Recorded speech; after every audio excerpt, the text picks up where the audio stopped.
Hej og velkommen til kurset Godt i gang med WordPress. I det her kursus kommer vi til at løbe WordPress igennem som A til Z, især fra en redaktørs synspunkt. Det vil sige, at vi skal især kigge på, hvordan man opretter sider, laver indlæg, uploader billeder, sætter de sådan mere generelle ting op i WordPress. Men for at starte et sted, så vil den her video simpelthen komme til at handle om, at vi åbner WordPress admin-delen, og vi kommer til at løbe de forskellige menulinjer igennem en for en, og sådan tage et hurtigt kig på, hvor tingene gemmer sig henne, så vi bedre kan navigere rundt i de kommende videoer.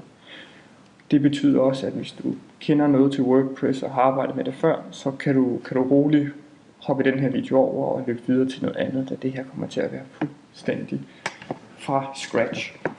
Så jeg synes egentlig, vi skal hoppe ud i det, og jeg har sat et WordPress-site fuldstændig standard op her. Det er sådan, det kommer ud af posen, når man downloader og installerer det. Jeg har sat det op lokalt, men det kan jo godt være, at du har det liggende på et webhotel eller et andet sted. Så vil der selvfølgelig stå noget andet heroppe. Men for at komme i gang med admin-delen, så skriver man wp-admin, sådan. Så kommer du til dit login-skærm, hvor så kan du logge videre med dit login og password, du har oprettet. Og så vil du komme herind på det, der hedder kontrolpanelet. Og det er sådan lidt her, hvor du kan få et hurtigt overblik over, hvad der egentlig foregår på dit WordPress-site. Og for nu at starte med faktisk alt det omkringliggende, så heroppe i toppen, der har vi en menubar, der som i daglig tale hedder admin-baren. Der er et lille WordPress-logo, hvor du kan blive lidt videre hen til nogle WordPress-sider. Der er blandt andet noget dokumentation, så når man engang kommer til det, så kan man løbe hen og finde ud af, hvordan man bruger temaer, plugins osv. Man kan selvfølgelig også bare følge kurset her.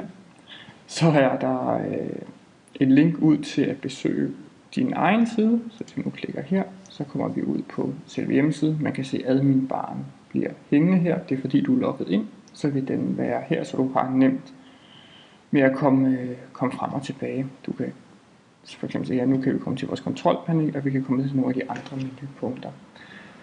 Herfra kan du også komme direkte til en kommentarfunktion, hvis du bruger den.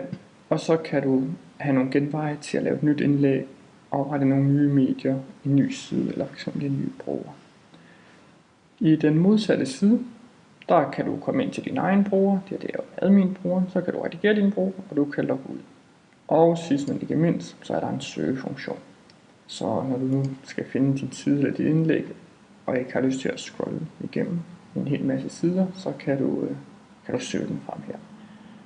Hvis vi hopper tilbage i kontrolpanelet, så vil du blive præsenteret med den her side, hvor at der først og fremmest vil være en lille velkommen til WordPress-boks, hvor man kan komme lidt i gang med at tilpasse sin side. Det kommer vi til at kigge meget mere på i en senere video, og de har nogle andre links, som altså er gode startsteder, for eksempel at tilføje en side og skrive dit første indlæg og den slags. Vi vil i første omgang lige klikke afvis på den her. Hvis du nogensinde skulle få lyst til at få den frem igen, så er der på næsten alle sider i WordPress, er der de her skærmindstillinger, hvor man kan til- og fravælge de forskellige bokse. Så hvis du ikke er specielt interesseret i WordPress nyheder, så kunne vi for eksempel skjule den.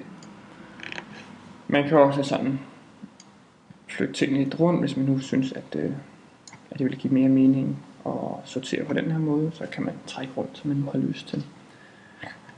På kontrolpanelet, der er der en boks med et overblik, der viser, hvor mange indlæg du har, hvor mange sider du har, og hvor mange kommentarer, hvilken version af WordPress du bruger, og hvilket tema du er i gang med. Og så lige her, der står der så, at søgemaskiner er blokeret på webstedet. Det betyder egentlig bare, at for eksempel hvis du er i gang med at bygge din hjemmeside, så har du måske ikke lyst til, at folk får googlet sig frem til en fejl, så kan du slå det til. Men det skal vi nok også kigge på i en senere video, hvor du finder alle de her indstillinger og hvad præcis det betyder.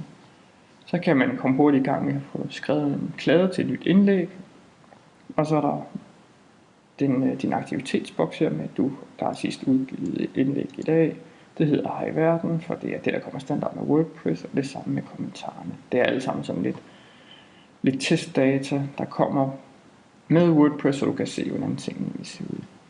Hernede under, der har man en knap, der hedder opdateringer. Hvis vi tager vores menu herover, så er det her sådan de store områder i WordPress. Ja, det vil sige, det er her. Du har fx din kontrolpanel, du har din indlæg, du har dine medier, siderne, kommentarerne, du har udseende og dine plugins. Her kan du styre brugere, nogle værktøjer til at henholdsvis eksportere og importere, og så er der de generelle indstillinger på WordPress, og så kan du også skjule dem, hvis du ikke har brug for at kigge på dem. Og hvert punkt har en masse undermenuer, men det vil vi komme meget mere ind på i de senere videoer. Der kommer til at være en video næsten per punkt, hvor vi ligesom kommer til at gå i dybden med det. Men i dag vil vi starte med kontrolpanelet, hvor vi lige har set allerede på forsiden, som var den her side.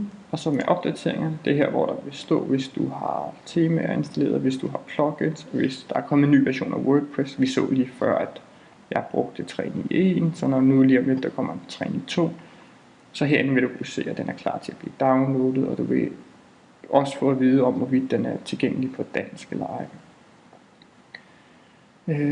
Og jeg tror faktisk, at jeg allerede vil stoppe det her.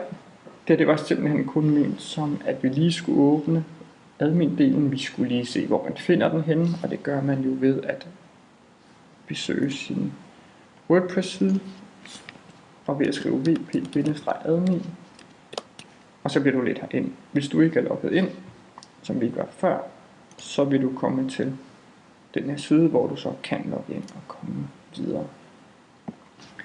I den næste video, så kommer vi til at kigge på noget af det absolut vigtigste i WordPress. Der er mange vigtige ting, men vi kommer til at kigge på vores indlæg, om hvordan man opretter dem, og hvilke felter der er, og hvordan de vil opføre sig. Og vi kommer til at kigge på sider, som er en anden type indhold.